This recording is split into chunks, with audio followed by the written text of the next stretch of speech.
Salmos de número 137. Deus está aqui. Quem encontrou, diga amém. Junto aos rios de Babilônia, nos assentamos e choramos, lembrando-nos de Sião. Nos salgueiros que há no meio dela, penduramos as nossas harpas, porquanto aqueles que nos levaram cativos nos pediam uma canção, e que nos destruíram, que os alegrássemos, dizendo: cantai-nos um dos cânticos de Sião. Mas como entoaremos o cântico do Senhor em terra estranha? Se eu me esquecer de ti, ó Jerusalém, esqueça-se a minha destra da sua destreza. Apegue-se a minha língua ao paladar, se me não lembrar de ti, se não preferir Jerusalém, a minha maior alegria. Levanta-te, Senhor, dos filhos de Edom no dia de Jerusalém, porque diziam: arrasaia, arrasaia, até aos seus alicerces. Ah, filha de Babilônia, que vai ser assolada. Feliz aquele que te retribuir consoante tudo aquilo que nos fizestes a nós. Até aqui. Amém, igreja? Feche a Bíblia, coloque no banco, na cadeira, e pegue na mão da pessoa mais perfumada do seu lado. Eu tentei bonito, não deu certo. Perfumado deve ter alguém aí ainda. Isso, agora aperte a mão da criatura com carinho, até ela falar aleluia. Pentecostal que não faz barulho, está com defeito de fabricação, não é? Tem algum pentecostal aqui? Então vamos orar. Pai, nós te exaltamos, nós te glorificamos, e nós entendemos que dentro de alguns minutos, e mais uma vez, esta linda igreja ficará pequena para o tamanho da glória que o Senhor vai mandar do alto dos céus. Os que vieram tristes começarão a saltar de alegria. Os que vieram se arrastando não voltam para casa se arrastando. Hoje voltarão voando nas asas de um novo tempo. E antes que eu comece a revelar os seus mistérios, cerque esta igreja com a sua presença, e num raio de 5 quilômetros, onde houver um demônio alojado, eu dou a esses demônios segundos para sumirem de Goiânia, porque se não sumirem, serão queimados pelo poder da sua glória que aqui será derramada. Rasgue os céus sobre nós esta noite, manda anjos de fogo descerem aqui, que estes anjos desçam trazendo brasas de fogo nas mãos, comecem a esparramar estas brasas entre nós, e onde houver um crente cheio do Espírito Santo, pega ele nesta noite, Jesus, e mostra o caminho da verdadeira e poderosa adoração. Fala conosco, fica conosco, é o que eu te peço agora e sempre. E toda a igreja diz: os que podem, tomem seu assento, aplaudindo a Jesus, porque Ele é bom, porque Ele é maravilhoso. Queridos irmãos, enquanto eu estou com o microfone na mão e vou começar a pregar, eu gostaria de pedir a oração de todos aqueles que são intercessores, que me ajudassem hoje, porque hoje foi um dia extremamente pesado em Brasília, e eu ainda estou sentindo toda a carga negativa e satânica de tudo que nós vivemos hoje lá naquele lugar. Chorei muito hoje lá, João. O embaixador de Israel, num desespero, pediu para que parlamentares pudessem recebê-lo na Câmara dos Deputados, e a Câmara cedeu uma sala para que o embaixador no Brasil, o embaixador de Israel, pudesse receber alguns deputados. E por 1h30 eu chorei, eu tive ânsia de vômito, eu tive vontade de sair correndo, porque ele trouxe para nós as imagens que a televisão não mostra, as imagens que as pessoas que apoiam, infelizmente, o grupo terrorista Hamas não podem mostrar. Todos nós fomos inclusive proibidos de entrar com celular na sala, porque eram cenas extremamente violentas, bárbaras, coisa anormal, sabe? Hoje, por um momento, eu perdi a fé no ser humano. Isso, irmã, desliga o telefone aí, senão não consigo pregar. Não pode, ou atende ou desliga. Se ficar cantando não adianta. Por um momento eu perdi a fé no ser humano. Como é que pode haver, em pleno século 21, pessoas invadirem um ambiente? E não é guerra, porque guerra é entre soldados. Um soldado vai guerrear contra o outro, aí é uma guerra.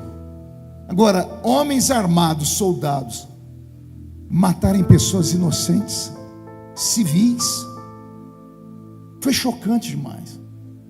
Eu vi coisas que eu acho que eu nunca mais vou esquecer na minha vida.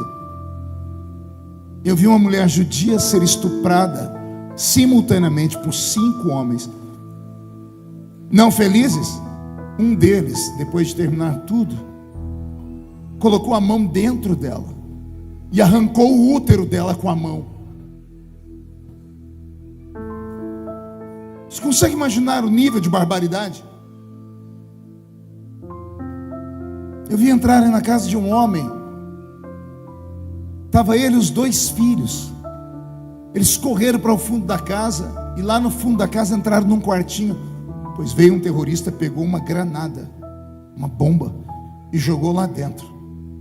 De longe a gente vê o pai pulando na frente da granada e se jogando em cima dela, para proteger os filhos. E ele morreu, todo destruído. Um dos estilhaços pegou no olho de um menino. O menino arrancou o olho dele na hora. Até onde vai a mentalidade do ser humano? Isso por 1h30. Saí, fui para uma outra comissão. E na outra comissão, o debate: se aprova no Brasil ou não a poligamia. A 200 metros do plenário, o STF falando sobre legalizar drogas, ou aprovar o aborto de bebês até o 3º mês dentro da barriga das mães. Então o mundo está virado. Jesus está voltando. Só pode ser a volta do Messias, porque se não for a volta dele, eu não sei o que vai ser da raça humana pelos próximos 10 anos. Então eu estou extremamente chocado, eu estou machucado, eu estou ferido. Eu vim porque eu tenho um compromisso com o João, mas a minha mente está perturbada, sabe? Porque eu fui para embates com deputados que defendem o Hamas. Como é que pode? Como é que pode alguém em sã juízo, vendo tudo que nós vimos, ainda apoiar essa loucura? Então, que Deus tenha piedade de nós. Que Deus tenha piedade de Israel, que Deus tenha piedade do Brasil. Amém, igreja? Posso ouvir um glória a Deus da igreja? Sonoplasta, me dá um pouquinho só de agudo aqui. Roberto, mude a música para mim, filho. Eu li o Salmo 137 com vocês. O Salmo 137 é um daqueles salmos tristes da Bíblia. É um daqueles textos que a gente não gosta de ler e muito menos meditar nele. O Salmo 137 foi escrito fora da terra de Israel. Não foi escrito na Terra Santa. Foi escrito dentro de Babilônia. Babilônia, a mãe, a meretriz maior, a mãe de todo o paganismo do mundo antigo. A Babilônia da Mesopotâmia antiga, criadora de ídolos como Baal, Astarote, Azera, Marduk, os deuses da Mesopotâmia antiga. A Babilônia que Deus usou com mão forte para poder trazer Israel ao eixo, para poder tirar as escamas dos olhos de Israel. Não sei se você conhece teologia, os que conhecem vão se lembrar tudo que aprenderam aqui. Imagine vocês que Israel passou uma temporada no Egito por 430 anos, escravizados. Deus usa Moisés e tira aquele povo de lá. Deus promete levá-los para uma terra prometida, e a terra prometida está distante do Egito apenas por 40 dias de caminhada a pé. O povo sai do Egito e no meio do caminho começam a murmurar. Eles assistiram em loco o Mar Vermelho se abrir para eles, pelo sopro da boca de Deus. Eles viram o mar ficar enxuto, porque Deus é tão detalhista que a Bíblia diz que Deus não deixou nem barro na terra para eles pisarem. é o fundo do mar. Deus abriu o mar e tirou o barro, para eles não sujarem os pés. Foi a primeira vez que 3 milhões de pessoas assistiram ao vivo um aquário natural, porque eles passaram pelo meio do mar, paredes de água à esquerda, paredes de mar à direita. Pode imaginar os peixes olhando para cá e esses seres humanos olhando para lá. O menino perguntando para a mãe o que é aquilo, e a mãe dizendo: aquilo é um peixe. Nunca nenhum ser humano tinha atravessado pelo meio do mar, com paredes de água ao seu redor. Foi um milagre espetacular, foi um milagre fantástico, sim ou não? Se você estivesse lá, por quanto tempo esse milagre ficaria na sua memória? O irmão disse aqui, quanto tempo? O resto da vida. Eu também achava isso. Na memória do povo hebreu, durou 3 dias. 3 dias depois de ver o mar aberto, eles oprimiram Moisés de um tanto e disseram: Moisés, por que você nos trouxe aqui nesse lugar para morrer de fome, para morrer de sede? Porventura no Egito não tinha covas para nos enterrar? Quando Deus viu o povo agir desse jeito, Deus ficou furioso. Deus falou para Moisés: Moisés, eu vou destruir esse povo. Aí Moisés bondosamente entrou na presença de Deus e falou: Senhor, não faz isso com esse povo. O que dirão as nações? Que o Senhor é um Deus que não tem paciência com eles. Aí Deus, por amor a Moisés, deixou o povo caminhar. Daqui a pouco, olha o povo murmurando de novo. Deus transformou o céu numa padaria, pois eles reclamaram do pão, do maná. Deus fechou a padaria e transformou o céu numa churrascaria. Fez cair carne na mesa deles. A expressão que eu pensava que era da minha avó, não era, é do próprio Deus. Eu vou dar carne para vocês, vão comer carne até sair pelo nariz. Eu achava que isso era coisa da minha avó. Minha mãe ficava brava: você vai comer até sair pelo nariz agora. Eu achava que isso era expressão nossa, e não é. Foi o próprio Deus que falou isso para Israel. Vocês querem comer carne? Eu vou dar carne para vocês, vocês vão comer carne até sair pelo nariz. Pediram água, Moisés se desesperou. Deus falou: vai lá e conversa com a pedra. Moisés foi e bateu na pedra.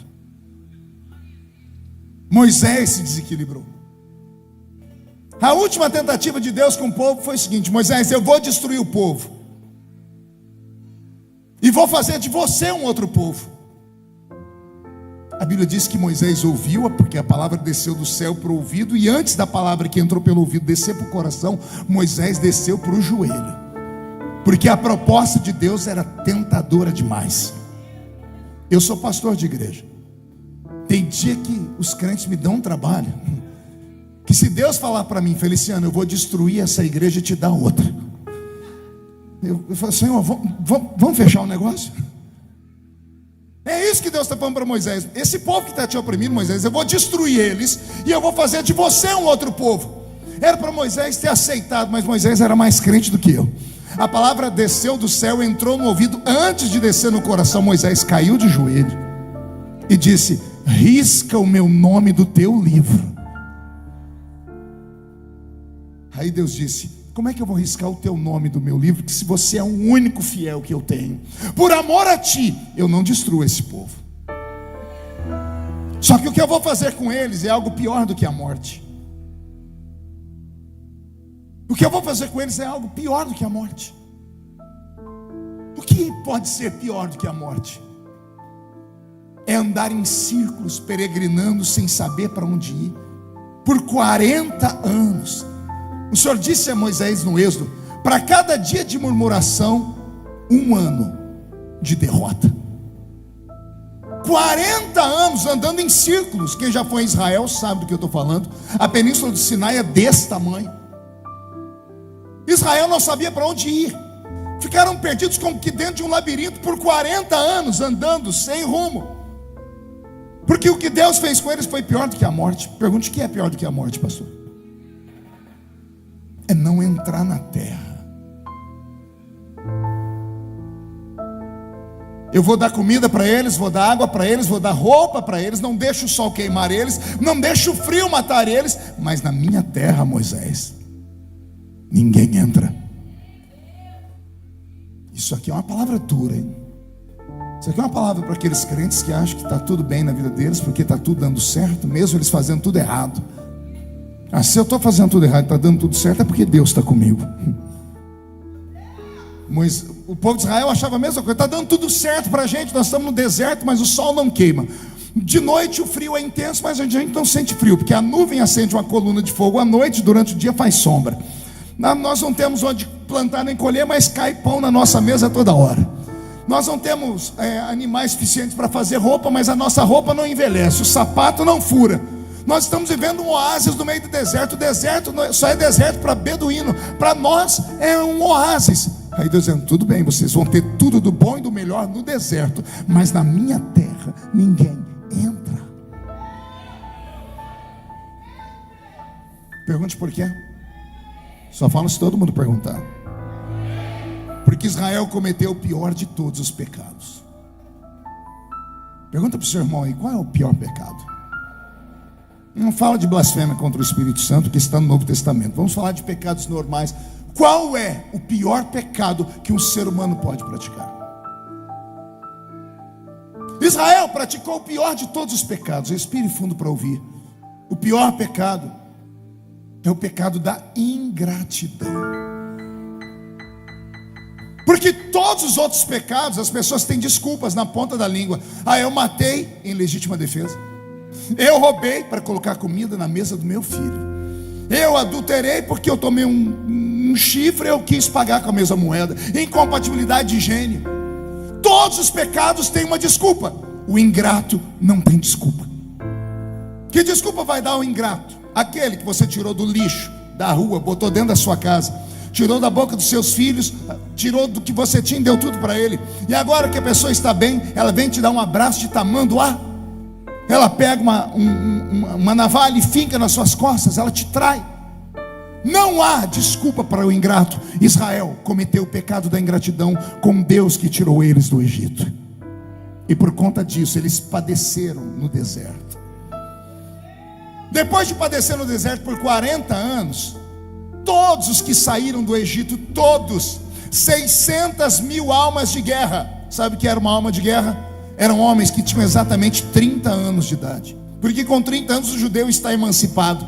Por isso que Jesus começa o ministério dele com 30 anos. Todos os homens com 30 anos de idade podiam estar habilitados para a guerra. Então quando a Bíblia diz, e Deus tirou do Egito 600 mil almas de guerra, a Bíblia está dizendo 600 mil homens com 30 anos de idade. Um homem com 30 anos de idade tem esposa. Um homem com 30 anos de idade ainda tem o pai e a mãe vivo. Um homem com 30 anos de idade deve ter pelo menos um filho. Então coloque 5 pessoas vezes 600, nós teremos 3 mil. 5 vezes 600 mil, 3 milhões de judeus. 3 milhões de escravos saíram do Egito com destino a Canaã. Dos 3 milhões que saíram, só 2 entraram em Canaã. Qual era o nome deles? Josué e Calebe. Não conta para ninguém. Nem o pastor entrou. O pastor que recebeu um rebanho de 3 milhões de almas, que só tinha uma função: tirá-los do Egito e levá-los para Canaã. O Egito ainda é símbolo do mundo. Canaã ainda é símbolo do céu para nós, sim ou não? Lembra daquele velho corinho que os nossos pais cantavam, né? Caminhando eu vou para Canaã, caminhando eu vou para Canaã.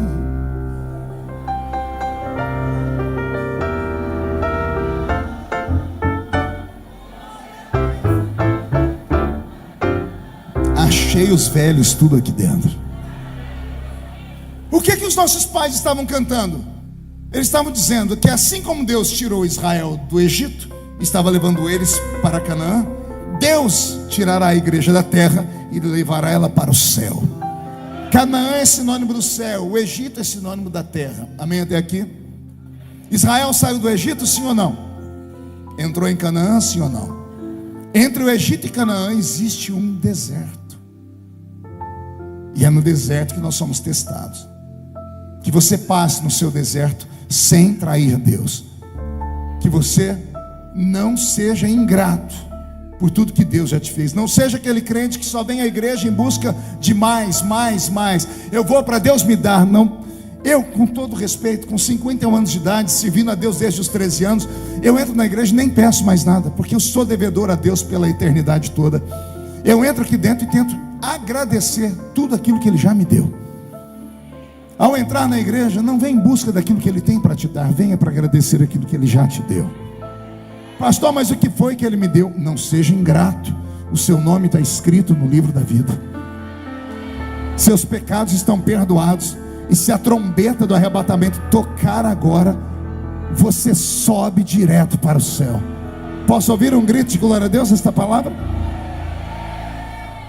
Israel entrou então em Canaã sob a liderança de Josué.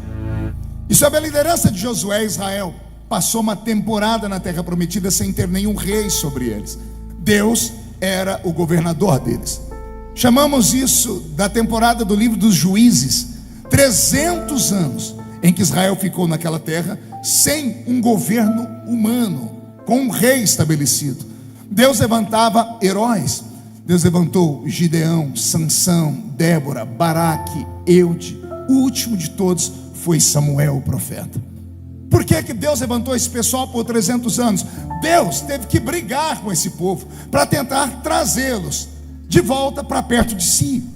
Deus queria que esses que nasceram no deserto tivessem aprendido com os pais deles que com Ele não se brinca, que a terra prometida foi preparada sim, mas para um povo que fosse obediente a Ele.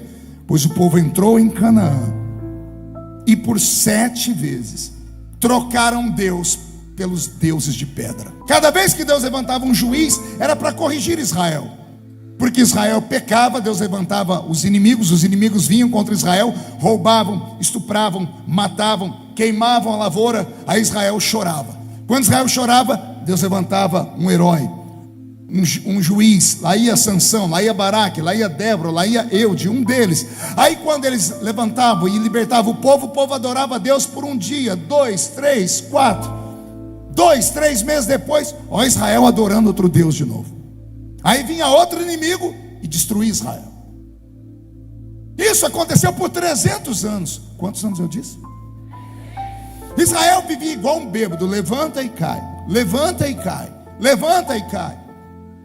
Aí Deus começou a falar: desse jeito não dá, Israel. Eu não quero que vocês tenham outro Deus diante de mim. Eu sou um Deus ciumento. O primeiro mandamento era esse: não farás para ti imagem de escultura, nem do que há no céu, nem do que há na terra. Não terás outros deuses diante de mim. Pois Israel insistia nesse pecado. Deus começou a levantar profetas. Os profetas começaram a falar: ai de ti, Israel. Os profetas começam a dizer: se não se converterem, tirarei vocês daqui, te levarei para uma terra onde vocês serão assolados. E ninguém acreditou. Até que no ano 609 a.C., o rei Nabucodonosor invadiu a Terra Santa com o exército de Babilônia. Invadiu a Terra Santa, queimou o templo sagrado do Senhor, roubou tudo que havia lá dentro, queimou os palácios, queimou as casas, queimou os muros de Israel. Você nunca achou interessante a expressão que a Bíblia diz que os muros foram queimados? Por que se queima um muro se o muro é de pedra? Quer perguntar para mim por quê? Porque no reinado de Salomão havia tanto ouro e tanta prata, que Salomão distribuiu ouro e prata pelas ruas da cidade, pelos muros. Os engastes dos portões de Jerusalém eram todos feitos de ouro. Havia imagens de animais colocadas em cima dos muros para ornamentar, tudo feito de ouro e prata. Jerusalém tinha 12 portas. Uma das portas era a porta do rei. A porta do rei, o chão era todo de ouro, porque só o rei caminhava por aquela estrada. Foi nessa estrada que milhares de anos depois está entrando Jesus em Jerusalém. Aí os judeus se lembraram que por aquela porta entraria o rei. Olharam para o chão, não tinha mais ouro. Aí os judeus pegam palmas, folhas, roupas e colocam, e Jesus vai passando em cima do jumentinho. Aquela estrada um dia foi pavimentada de ouro. Só que o rei Nabucodonosor queimou Jerusalém. Por que ele queimou? Para derreter o ouro, derreter a prata, derreter todos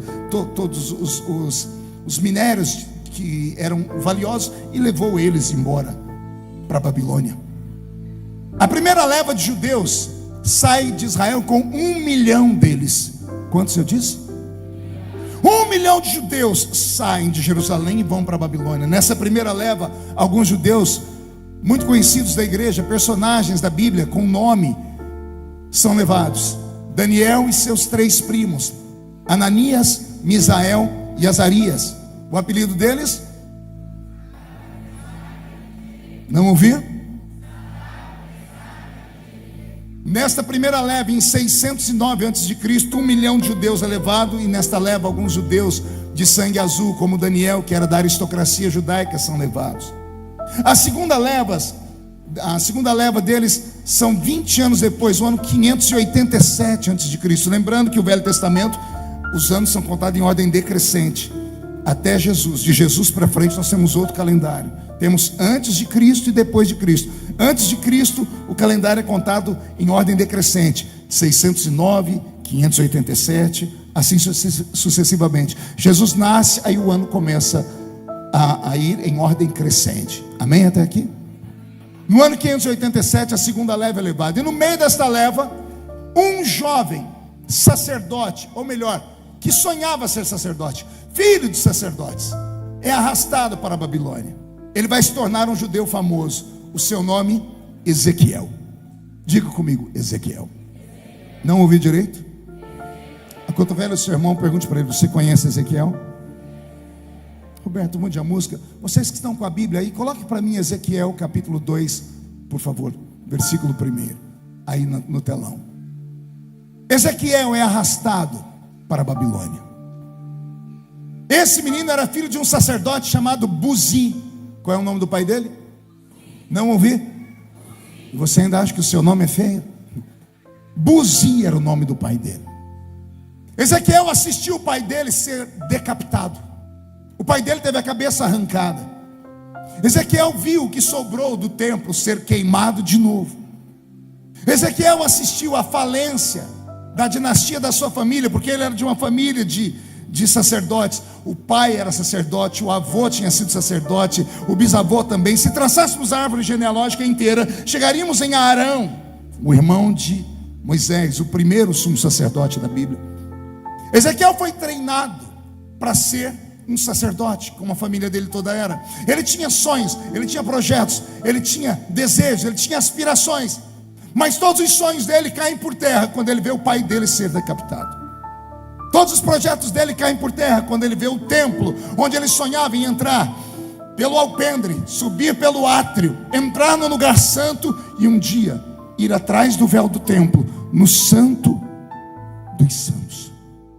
Ele viu tudo isso acabar da noite para o dia, e ele é arrastado para a Babilônia.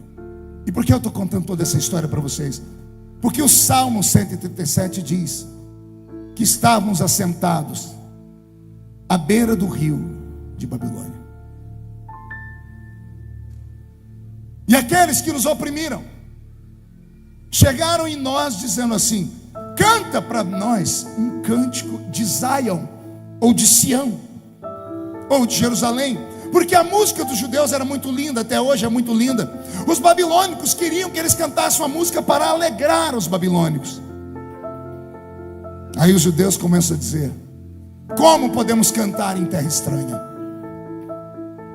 Nós penduramos as nossas harpas no salgueiro, porque só há tristeza e há angústia em nós. E o Salmo 137, no verso 1, vai dizer que, coloque aí o verso: junto aos rios de Babilônia, ali nos assentamos e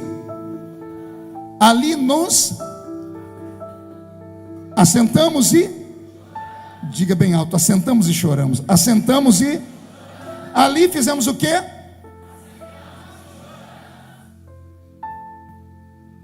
Beto, mude a música para mim.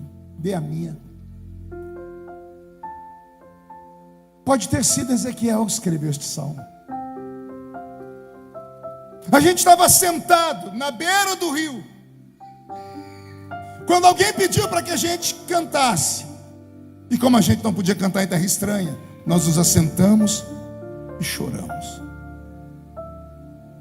Aí vem Deus, no capítulo 2, verso 1 de Ezequiel, e diz assim para ele: Ezequiel, põe-te em pé.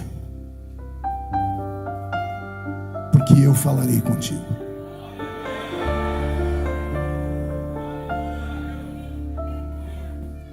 Olha como a Bíblia vai se encaixando.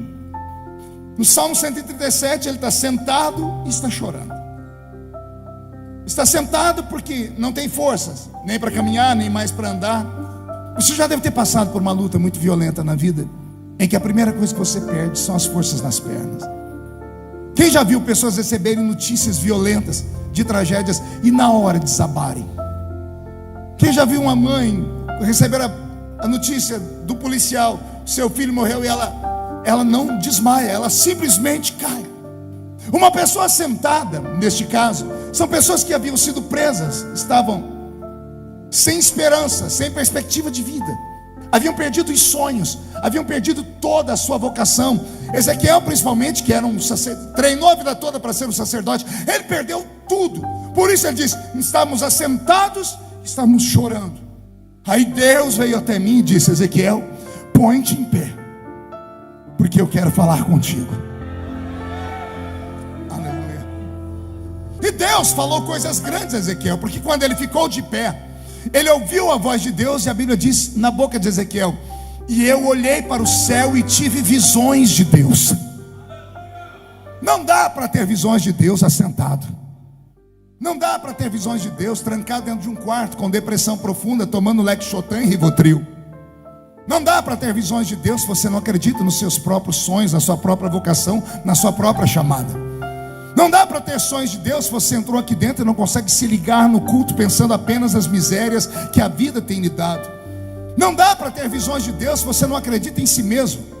Não dá para ter visões de Deus se você veio aqui dentro apenas para cumprir uma tabela e não para absorver tudo aquilo que acontece aqui dentro. Isso aqui não é simplesmente uma reunião social como a do Rotary Club ou do Lions Club, não. Esta igreja nessa noite, ela tem uma função. Isso aqui é um quartel-general. No quartel-general, os soldados se reúnem para quê? Para trocarem experiências, para receberem a cura sobre o seu corpo, para receberem um armamento pesado, para daqui a pouco se levantarem, saírem por aquela porta e encararem o diabo de novo. Você pode não acreditar em mim, mas eu estava percebendo enquanto o culto estava indo, que tem pessoas que mesmo com aquele louvor perfeito, com aquele louvor de guerra que essa igreja cantou, mesmo com a palavra forte do pastor João Caetano, as pessoas não conseguem reagir. Elas estão com o ombro caído, ficam cruzados, com os braços cruzados, com uma cara de derrota. Não conseguiram dar um grito de glória a Deus. E eu não estou aqui te atacando, tá? Porque eu sei que eu não sou onisciente, eu não sei que você passou o dia todo, eu não sei qual é a sua luta.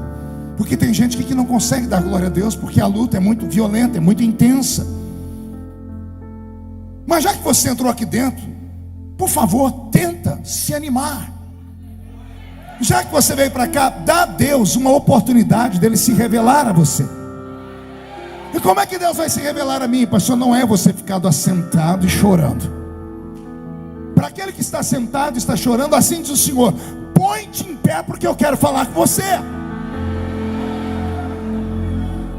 E eu quero falar com você dentro do cativeiro. Deus não deu palavra a Ezequiel dizendo: eu vou te tirar do cativeiro. Deus não fez promessas para ele: eu te tirarei daqui, te levarei para uma terra. Não, o Senhor disse: eu vou falar com você dentro desse cativeiro.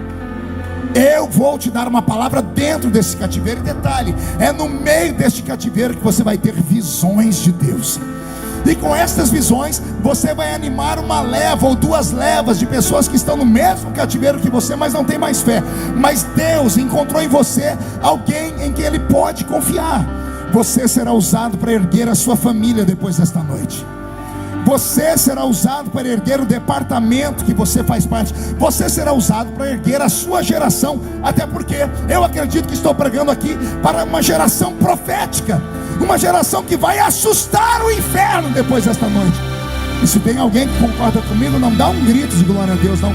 Dá um berro de glória a Deus aí, por favor.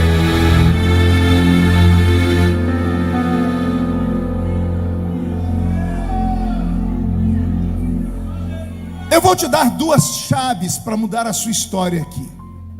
Preste atenção nesse versículo de Ezequiel. Ezequiel 2:1. Põe-te em pé, porque falarei contigo. Amém? No Salmo 137, a Bíblia diz que eles estavam assentados e não ouvi. Coloque para mim o Salmo 126, versículo 6. Aquele que leva a preciosa semente, de que jeito?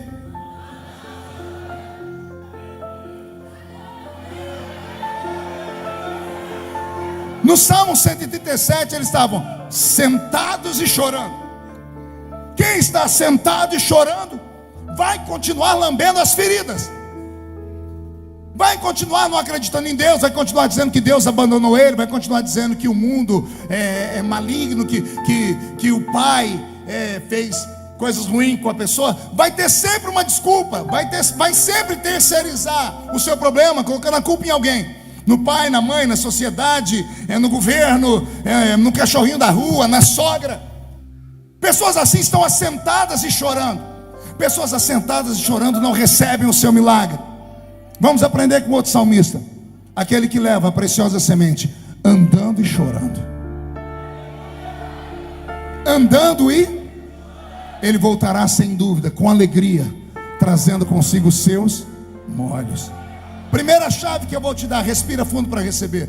Você tem duas opções: ficar sentado chorando, ou se levantar e andar e continuar chorando, mas não ficar chorando parado, não ficar esperando a morte chegar, não ficar esperando que alguém bata na sua porta, o Papai Noel, o gnomo, eles estão esperando que o governo te dê alguma coisa.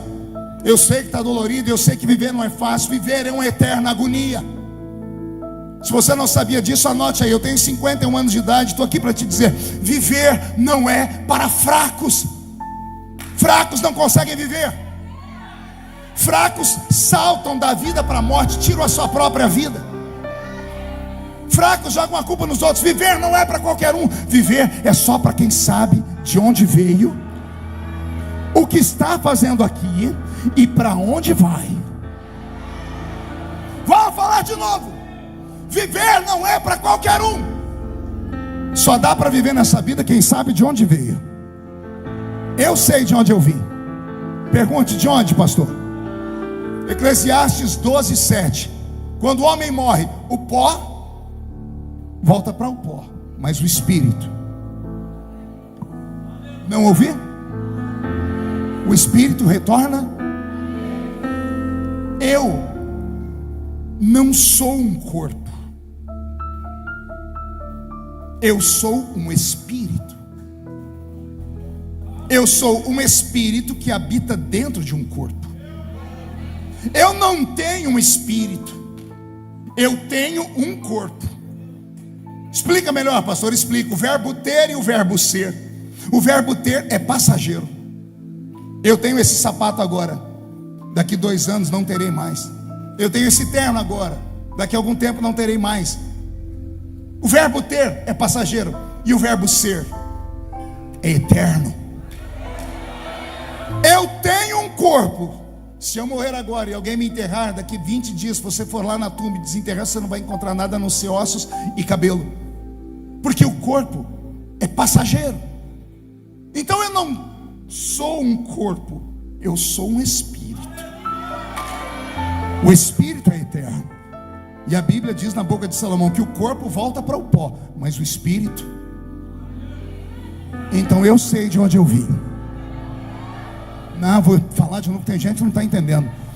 Você não veio só da barriga da sua mãe, não, seu bocó. Que você usa isso como argumento para ficar se autoflagelando. Ah, eu nasci de um aborto mal feito. Ah, eu nasci de uma noite de carnaval. Eu nasci, a minha mãe foi estuprada, foi violentada. Ah, eu nasci porque a tabelinha falhou. Ah, eu nasci porque o método contraceptivo fracassou. Você fica dando desculpas. Você não nasceu ali. Você foi gestado ali. Você foi criado lá. Agora meu corpo arrepiou inteirinho. Eu sei de onde eu vim. Por isso eu aguento o tranco dessa vida. Você acha que você sofre? Você me vê como deputado federal, sempre bem vestido, sempre sorrindo, sempre com uma palavra de fé. Você sabe que eu passo.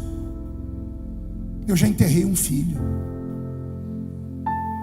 Tudo comigo vai para o Jornal Nacional. escândalo, pancadaria, traição, abandono, solidão. Eu tenho 3 filhas, a mais velha tem 28 anos. Eu fui em 4 aniversários da minha filha. Resultado, uma filha que faz terapia todo mês com psicólogos. Eu passo por lutas também. E por que eu aguento e você não? Pergunte por quê, pastor? Porque você fica sentado chorando. Eu continuo chorando, mas eu saio andando.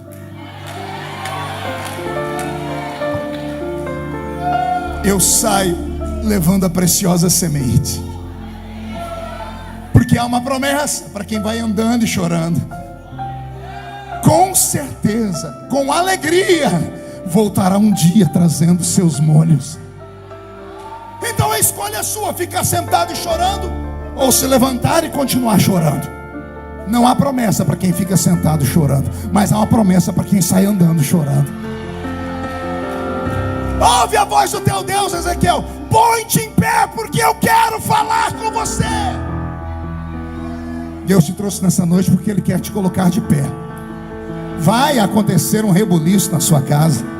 Vai haver uma mudança no seu ministério. E não me pergunte como vai ser, eu só sei que vai ser porque eu estou ouvindo Deus falar ao meu coração.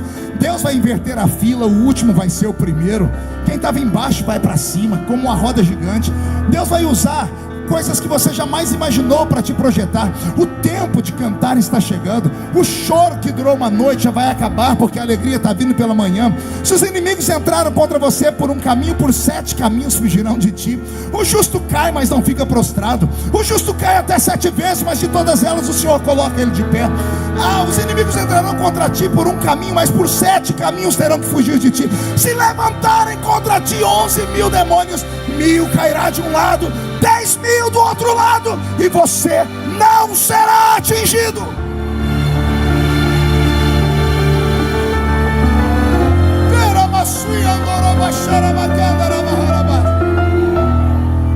Murcha a barriga e estufe o peito.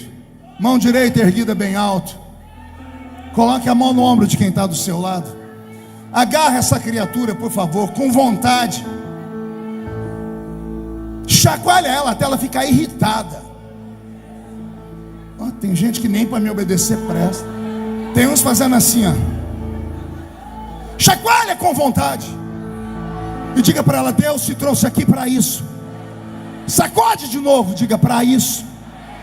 Deus te trouxe aqui para sacudir a sua vida, para sacudir a sua família, para sacudir os seus negócios, para sacudir o seu ministério.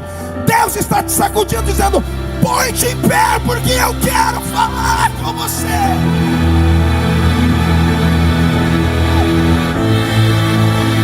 Anjos e demônios travaram uma guerra, e eu já sei de quem é a vitória. A vitória é nossa, a vitória é sua. Então, por favor, reage. Reage.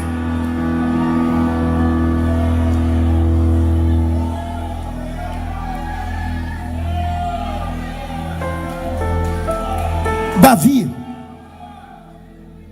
no Salmo 139, versículo de número 16, ele diz uma coisa que os calvinistas amariam me ouvir falar sobre isso. Olha lá: os teus olhos viram meu corpo ainda informe,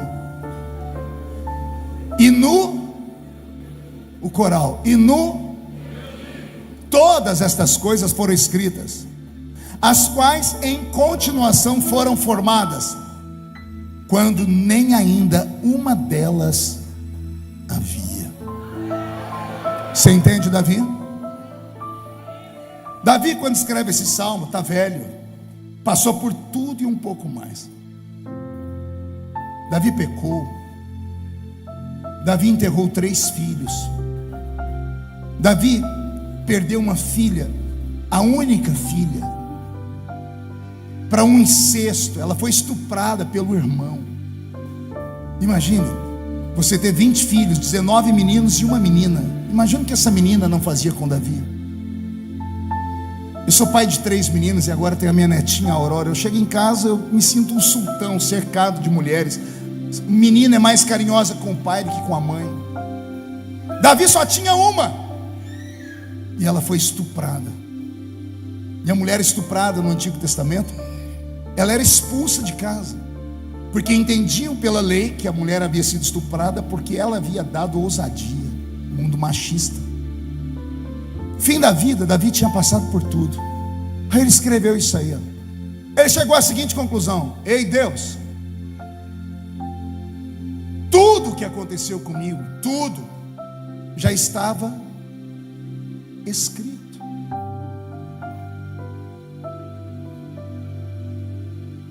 Quando nenhuma das coisas ainda existia. Davi está dizendo assim: está tudo certo. Tudo que está acontecendo com você tem um propósito de ser. O diabo é um mero empregado. Se ele tocou na sua vida, foi porque ele pediu para Deus antes. E se Deus deixou, é porque Deus quer te dar mais do que aquilo que ele tomou. Deus não é sádico para ver o seu filho sofrer, a sua filha sofrer. Ele não se alimenta da nossa dor.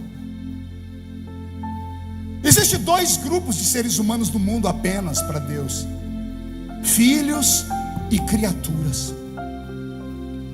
João capítulo 1, né, lá pelo verso 11 e 12. Ele veio para os seus, mas os seus não receberam. Mas a todos quanto receberam, deu-lhes o poder de serem feitos. O quê?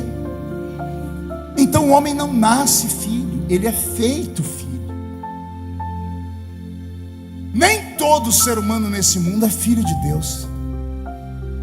Se a gente falar isso na rua, a gente é apedrejado. Mas está escrito na palavra de Deus. O homem é transformado em filho quando ele aceita Jesus como Salvador. Então só tem 2 grupos de seres humanos nesse planeta: filhos e criaturas. Nesta noite eu estou pregando para os filhos. Filhos que se sentem abandonados, filhos que se sentem injustiçados, filhos que se sentem punidos, não queridos, não amados. Aí o pai de vez em quando tem que mandar um mensageiro como eu para te falar: tá tudo bem, eu estou te testando, eu estou te provando, porque eu quero te aprovar. O diabo veio te acusar diante de mim, e eu falei para o diabo que você é melhor do que o que ele pensa. Então eu deixei ele te tomar 1, porque eu quero te dar 2. Tudo que o diabo levou embora, eu vou te devolver em dobro. Essa é a matemática de Deus. Pastor, e por que o milagre não vem? Porque você fica sentado chorando. Se você ficar de pé, você vai construir a sua vida continuando chorando. Mas se você ficar sentado, nada vai acontecer com você. A vida está escrita em um livro, está escrito aí. Agora, todo livro é feito de capítulos. Sim ou não?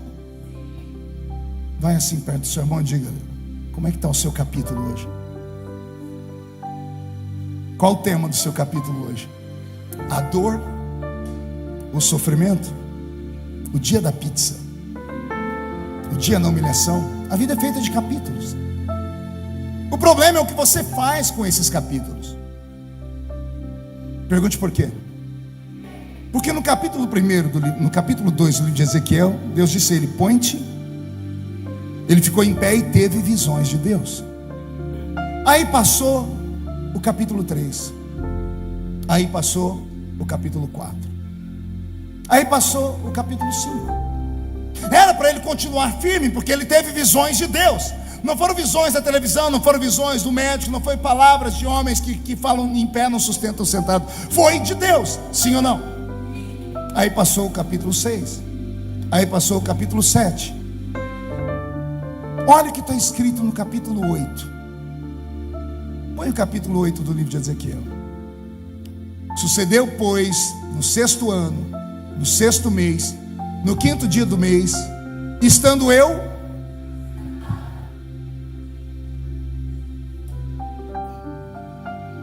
o quê? Mas Deus não tinha colocado ele de pé.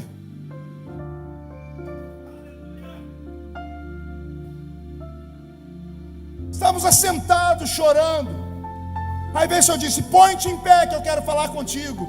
Aí ele ficou de pé e teve visões de Deus. Aí ele ficou de pé um dia, um capítulo, 2. Acontece com o crente, recebe o poder aqui no domingo, na terça-feira, na quarta, acabou tudo. Jesus levanta o paralítico aqui no domingo, na quinta-feira ele fala: pega aquela cadeira de roda de volta para mim.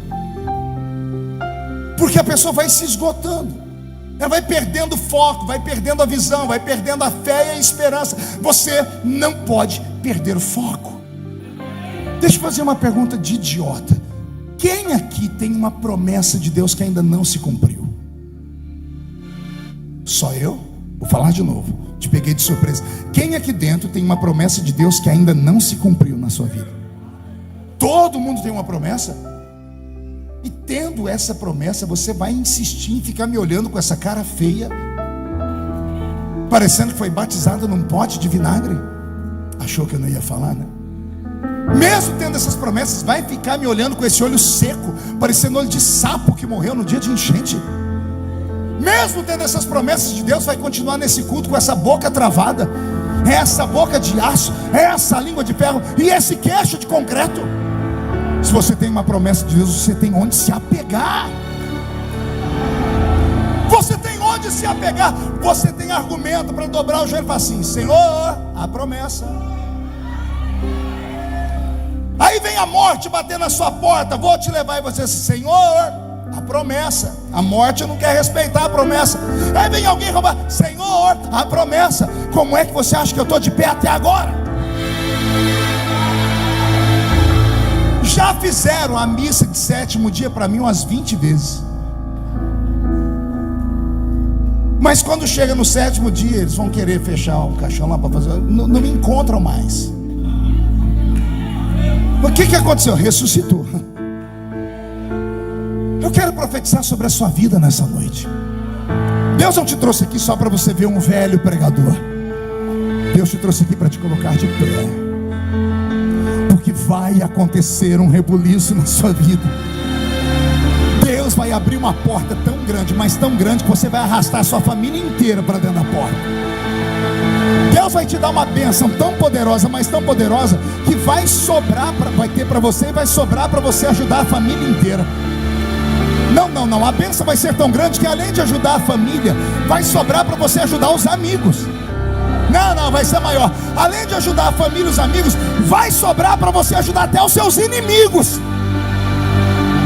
Só para você dizer a eles: Deus me pôs de pé. Eu andei chorando e agora estou voltando, trazendo comigo a alegria, os meus molhos que eu colhi. Não fico mais assentado. Sente aí, porque agora é violento demais. Levante a mão direita, faz um carinho nas costas do seu irmão, diga: vai doer, mas não sai correndo.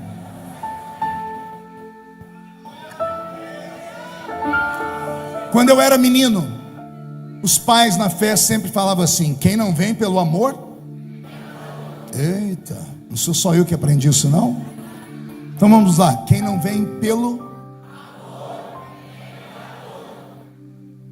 Deus chegou em Ezequiel, ele estava sentado chorando. Põe-te em pé porque eu quero falar contigo.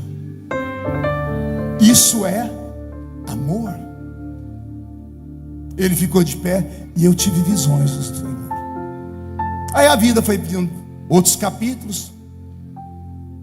Passaram os capítulos, chegamos no capítulo 8. Deus olhou para ele e ele estava de novo sentado. Voltou para o buraco de novo. Qualquer semelhança na sua vida não é mera coincidência. Agora o problema é o que vem depois. Põe o versículo de número 3.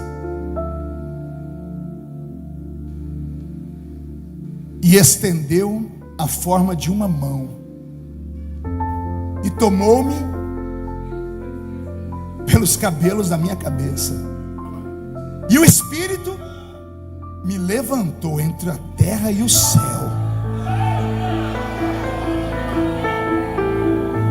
Estou todo arrepiado. Primeiro vem Deus assim: põe-te em pé porque eu quero falar contigo. Aí você fica de pé e recebe bênção. Daqui a pouco você fica se fazendo de importante, achando que o mundo gira em torno do seu próprio umbigo, achando que é melhor do que os outros. Pastor prega 2 horas, que termina de pregar 2 horas, há fila de gente para ele orar. Aí o pastor fala: mas que oração? Porque eu quero uma oração especial. Mas quer dizer que o culto não prestou nada para você. 2 horas de pregação aqui, não entrou nada dentro do seu coração. Palavra liberada, louvores, nada. Você quer ser a cereja do bolo da igreja. Você quer que o mundo gire em torno do seu umbigo. Você quer que todo mundo olhe para você. Você é o coitadinho dos coitadinhos, é isso? Você se sente o verme do carrapato, é isso?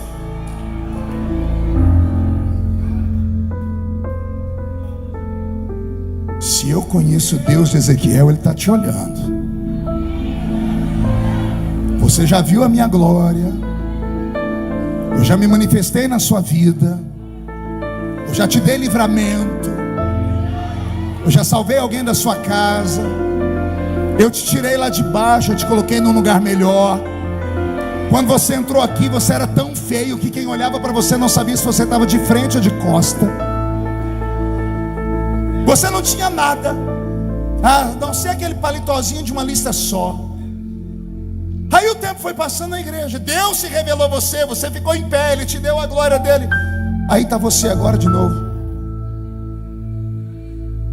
com esse pescoço de girafa, com esse nariz esticado, dizendo: esta igreja não é boa o suficiente para mim, eu vou para aquela outra ali.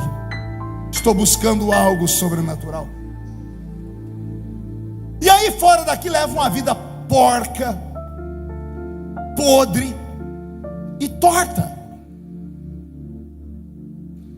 Bebe, fuma, se droga, se prostitui. E aí entra aqui dentro querendo os milagres de Deus. Pior, termina o culto, você fala: essa igreja não tinha unção, viu? Nossa, eu vou procurar outro, porque esse pastor aí só grita, só faz isso, só faz aquilo. Ah, é hoje. É hoje que Deus vai colocar a mãozinha dele em cima da sua cabeça.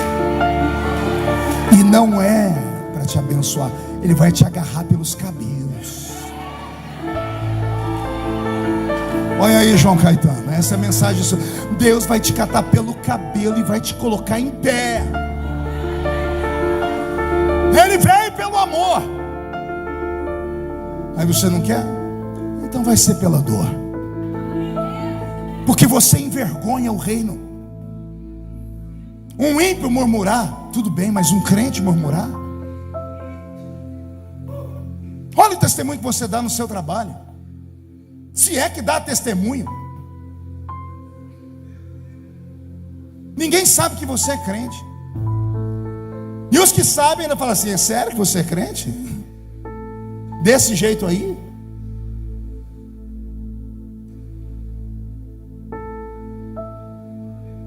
Eu disse que eram 2 chaves. A primeira foi aquela: você vai continuar chorando, é você que tem que escolher se vai chorar sentado ou se vai chorar andando. A segunda é essa: se você não se levantar, Deus vai te levantar.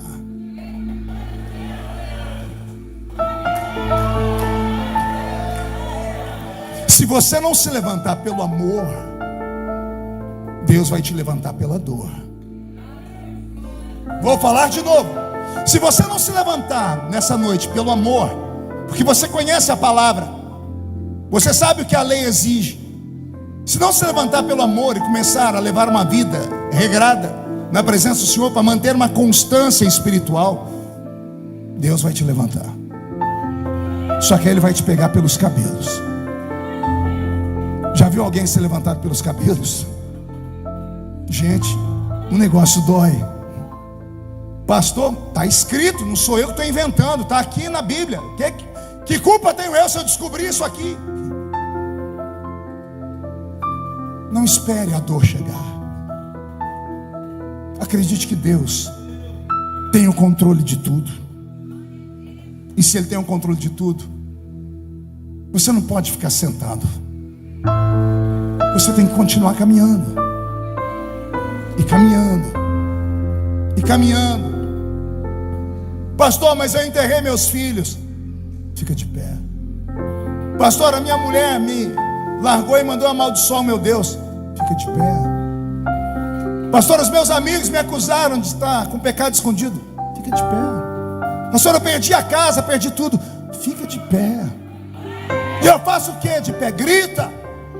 Ainda que chorando, mas de pé. Eu sei que o meu Redentor vive. E em breve se levantará sobre a terra. Eu sinto a mão de Deus sobre esta igreja nesta noite. Deus está falando com você. Incline a cabeça. Incline a cabeça. Pode chorar. Pode chorar de dor, de emoção, de raiva. Pode chorar de frustração, como uma criança que não recebeu o presente, ou como uma criança que recebeu o presente quebrou. Pode chorar. O que importa é que você se derrame.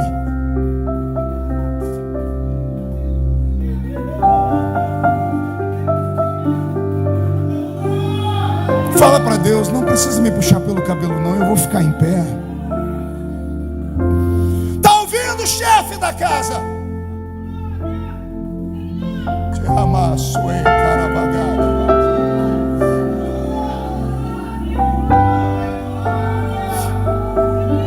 Quando eu era menino, João, eu fui pregar no interior de São Paulo. E eu vi uma história que ela nunca mais saiu da minha cabeça. Um irmão muito crente foi salvo por Jesus, vivia chorando. Aí Deus levantou ele. Deus levantou ele, ele abraçou a fé, saiu da miséria e começou a construir. E Deus deu para ele um império. Quando ele chegou no império, ele sentou. E agora já não tinha tempo mais para ir para a igreja, a não ser os domingos. E aí ele começou a deixar a esposa, o filho, ficar muito tarde no trabalho. A igreja, a empresa cresceu muito, contratou muitos funcionários, e até que ele precisou contratar uma secretária executiva. E a secretária era uma beldade, porque para fazer o que ela fazia tinha que ser uma filha de alguém rico, para saber falar 2 ou 3 idiomas, para manter contato com os clientes de outros países. E era uma mulher linda. E o irmão foi seduzido, e ele começou a manter uma vida, um relacionamento extraconjugal. Quando ele chegava em casa no fim da noite, o filho estava dormindo, a esposa também. Isso foram meses. Um dia ele havia marcado com a secretária dele, de depois do expediente eles iam para um motel, e ele já estava pronto indo, quando o telefone dele tocou, e ela disse: olha, eu adoeci, não vou poder ir hoje. Como ele não tinha um plano B, ele precisou voltar para casa. Fazia anos que ele não chegava em casa no horário para o jantar. Quando ele bateu a porta da casa e entrou, a mulher dele estava servindo a mesa. O menininho dele viu aquilo, deu um pulo de alegria e disse: mamãe, Jesus ouviu minha oração, hoje o pai vai jantar com a gente. E o pai jantou com eles. E na hora de dormir, o menino falou: papai, tem muito tempo que o senhor não me põe para dormir, o senhor pode me levar para dormir? Ele disse: posso. Aí o pai deitou ele na cama, deu um beijinho. O pai foi virando as costas e disse: ô pai, o senhor não vai contar uma história da Bíblia para mim? Que a mamãe sempre faz isso. Aí ele sentou perto da cama do menino, abriu a Bíblia ficou gigante. Ele não conseguia achar história nenhuma, ele começou a passar mal. Eu disse: papai não está bem, papai está muito cansado. Outro dia o papai vem ler para você a história da Bíblia. O pai levantou e disse: ô papai, então ora por mim para eu dormir, para essa noite o anjo do Senhor me visitar. A mamãe faz isso toda noite. O pai foi tentar orar, travou a boca, ele não conseguia orar. O pai tinha vergonha. Aí, como ele não conseguia orar, falou: o papai está muito cansado, eu estou estressado. Outro dia eu oro para você. Ele falou: papai, tem dia que a mamãe está igual ao senhor, estressada, ela chora. Aí sabe o que eu faço? Eu peço para ela ajoelhar e eu oro por ela. Ajoelha aqui, papai, deixa eu orar pelo senhor. pai ajoelhou, o menino colocou as duas mãozinhas na cabeça, fez aquela oração de criança: papai do céu, abençoa o meu pai, dá saúde para ele, tira o cansaço. Papai está todo dia trabalhando, por isso que ele não vem ficar comigo. Ele trabalha para trazer o leitinho para casa. Eu gosto muito do meu papai. Papai do céu, quando eu crescer, eu quero ser igual ao meu pai. Quando ele disse eu quero ser igual ao meu pai, o pai dele gritou: não! Igual a mim não! O pai caiu no chão, arrancando os cabelos. O diabo pegou ele, a mulher dele entrou dentro do quarto, viu, expulsou o demônio do marido. Quando o demônio saiu, o marido se agarrou às pernas, começou a pedir perdão, perdão.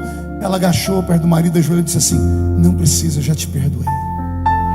Mas eu sei tudo que você tem. Só que não adiantava eu falar. Deus tinha que te pegar pelo cabelo.